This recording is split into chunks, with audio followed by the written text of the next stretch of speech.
Video ini tidak bertujuan menghina atau menyinggung perasaan umat beragama tertentu. Saya sarankan untuk menyimak video ini dengan memejamkan mata. Karena tidak ada visual yang paling tepat untuk mewakili surga. Cukup dengarkan, rasakan, lalu pikirkan.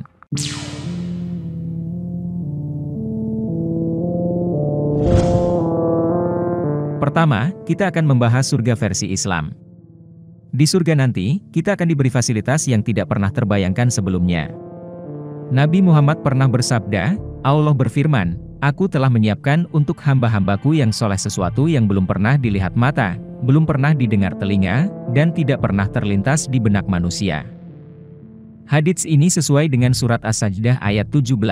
Tak seorang pun mengetahui berbagai nikmat yang menanti, yang indah dipandang sebagai balasan bagi mereka, atas apa yang mereka kerjakan. Di sini sudah jelas, bahwa surga malah tidak bisa dijelaskan. Jika kalian membayangkan sesuatu, itu percuma. Karena surga, bukan seperti itu. Namun, beberapa ayat dan hadis banyak keterangan yang menggambarkan surga. Di sini tidak akan saya paparkan ayatnya, tapi akan saya ringkas biar cepat pembahasannya. Silakan kalian baca sendiri dalam Al-Quran yang ada di rumah kalian, biar nggak males buka Al-Quran. Di surga versi Islam itu sejuk, cahaya yang menyinari surga tidak panas dan menyengat. Cahayanya terasa seperti sinar matahari di pagi hari. Ada 4 jenis sungai besar di surga, dengan air yang jernih, sungai susu, sungai arak, dan sungai madu. Di surga, diperbolehkan meminum arak. Namun arak di surga tidak lagi memabukkan. Dibuatkan rumah selebar 60 mil, diberikan 300 orang pembantu yang cantik dan tampan, pakaian mewah, dan perabotan mahal. Pembantu di surga tidak berasal dari golongan manusia. Orang paling miskin di surga punya kekayaan 10 kali lipat dari harta Nabi Sulaiman. Wajah akan dirubah menjadi rupawan dan awet muda selama-lamanya. Semakin banyak pahala atau kebaikan, maka semakin tampan atau cantik pula seseorang di surga nanti. Anda tidak akan merasa insecure lagi. Wajah pasaran di surga itu seganteng Nabi Yusuf. Tidak ada lagi penyakit, kegendutan, jerawat, haid, bahkan buang air besar pun tidak. Sekresi kotoran penduduk surga itu melalui keringat, namun keringat penduduk surga justru harum semerbak. Tidak ada lagi istilah keriput, karena penduduk surga itu hidup abadi. Tidak ada namanya kelaparan dan kelelahan. Orang di surga selalu penuh energi, walaupun mereka tidak pernah makan dan minum selama bertahun-tahun. Kita bisa meminta apapun yang diinginkan, selama itu permintaan baik. Jika hobi bercocok tanam, akan diberi biji-bijian berkualitas tinggi. Jika ingin punya anak tetapi pernah mandul ketika hidup di dunia dulu, maka ia akan diberi anak. Banyaknya pahala atau kebaikan, menentukan derajat dan kedudukan seseorang di surga nanti. Semakin banyak pahala, maka semakin kaya, semakin cakep, serta semakin tinggi pula tingkatan surga yang akan diperoleh. Surga itu ada 7 level. Level tertinggi bernama Firdaus. Surga Firdaus diisi oleh para nabi dan manusia-manusia terbaik. Tanah surga terbuat dari misik, dan kerikilnya dari mutiara, dan batu-batuan mulia seperti zamrud. Kita bisa mengunjungi orang tua, kerabat, dan teman-teman yang tinggal di level surga lain. Ada kendaraan khusus untuk ke sana. Orang yang mati dalam keadaan jomblo, akan dinikahkan di surga. Jadi, semua penduduk surga pasti berpasang-pasangan. Tidak ada lagi perselingkuhan, tikung-menikung teman, gunjingan, dan dosa-dosa lainnya. Semua orang setia pada pasangannya. Surga itu luas seperti tidak berujung. Pemandangan alamnya sangat indah. Ada sebuah pohon raksasa di surga. Jika kita mengelilinginya dengan mengendarai kuda, akan butuh waktu 100 tahun lebih. Di sana kalian sangat bahagia. Saking bahagianya, kalian sampai lupa, dan baru ingat setelah 200 tahun lamanya kalau dulu, kalian ingin menyelamatkan sahabat baik kalian yang masuk neraka karena lupa bertobat. Tidak ada lagi lemah syahwat. Seorang pria diberi kekuatan 100 kali orang biasa, saat berhubungan badan dengan istrinya.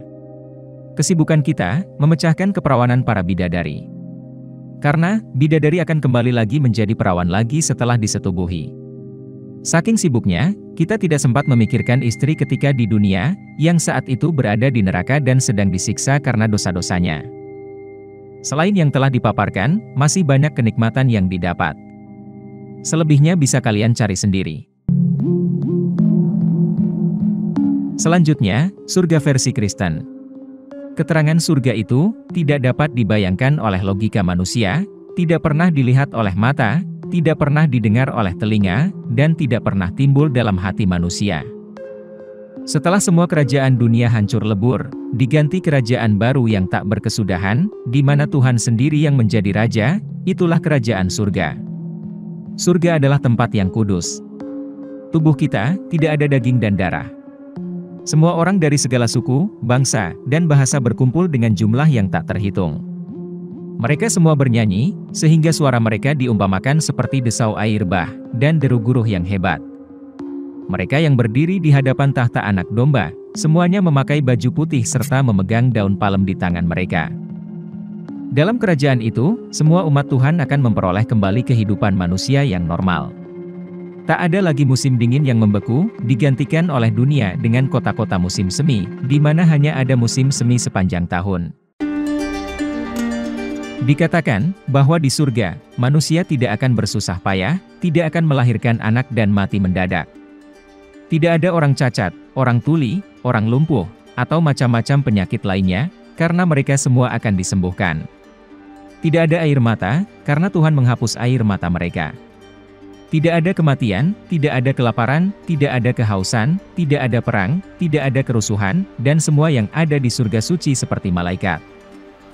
Di surga, kita memiliki pengetahuan yang sempurna, tidak ada pertanyaan yang tidak dapat kita jawab, dan tidak ada kebodohan. Di surga tidak ada hawa nafsu, sehingga tidak ada pernikahan ataupun hubungan seks. Kehidupan surga Kristen adalah kehidupan bersuka cita memuji kemuliaan Tuhan, bukan lagi soal makanan dan minuman. Dan pada waktu kebangkitan, orang tidak kawin dan dikawinkan, melainkan hidup seperti malaikat di surga.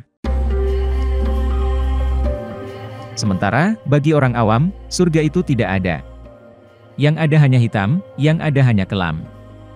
Karena, bila kita di surga masih punya nafsu makan, berarti kita akan lapar, dan kita butuh makan untuk bisa bahagia. Atau ketika kita nafsu birahi, berarti kita akan merasa dorongan libido menyiksa kita, dan kita butuh berhubungan seks untuk bahagia.